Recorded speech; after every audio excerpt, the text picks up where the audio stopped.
Alright guys, Blanchy is back with episode 2 of Packs to Glory. Now guys, the intro on the front is my intro that I used on my old channel. One of you asked if I could go back to that one, so I'm going to use that one just for this series. And it might help to get my channel out there a bit more when people realise that I am the Blanchy 7. So we're going to go into the first game, and I decided to use the hybrid team to start with.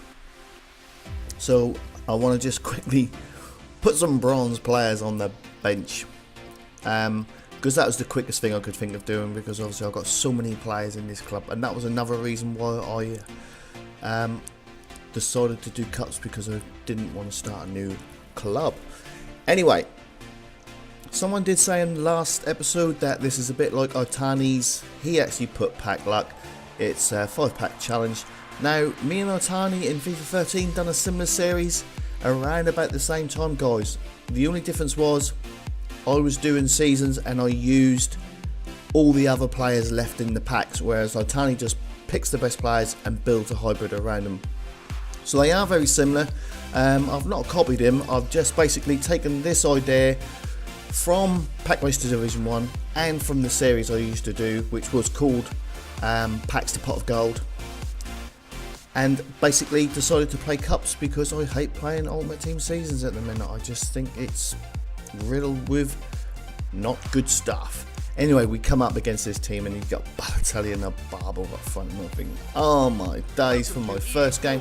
I'm playing these games last night for me, Friday night for you, and I come up with some very funny teams, but the connection was awful every game, and I'm sitting on a 40 meg connection, guys, with nothing else on the internet, full green latency, you know, and it's just not good enough. But look at that, just before half time, Aubameyang, near post bullet. We all know what FIFA's like, guys. You've got to try shots when you know it's getting close to half time, because you just know EA likes to throw a little bit of a curveball in there. And this one, look at that, should have never gone in, should have never been a goal. But with Aubameyang, anything is possible. And there's the main man. He's the highest rated player of the team. Nobody can be a higher rated than him. And the stats, you know, are pretty good in my favour, shot wise. But we've got it out wide with Elliot, and look at that, Aubameyang again, he love a near post finish. And there we go, let's ride the cat, boys. So we're 2-0 up, 62 minutes gone, and we've got another chance here with Blanchy. I decide to hit it early, going for that near post again, but he makes the save. And then we get a chance here, it falls to Alaya, and look at that for a weak foot finish, and I do believe Buffon didn't even move. Well, then when I looked, look, one of my defenders was right, or attackers was right in front of him. But that's a lovely finish, and I'm sure this one will secure victory. It's 3-0, and then what do you know? The pause comes, and he decides to quit. So we take our first game of the series on a rage quit, guys. We will have that all day long. So the next game, I decided that I would use the rest of the pack team with Andy Carroll in goal. 88 chemistry, but Ramos up front has got no chemistry whatsoever to him, and I really did notice that through the game. He was a bit awkward to try and get in possession, and when he had possession it'd take forever to control it, and that was going to be a problem. So the next game I play with these, I do make a few changes. But we get into this game and we come up against an 84 rated team.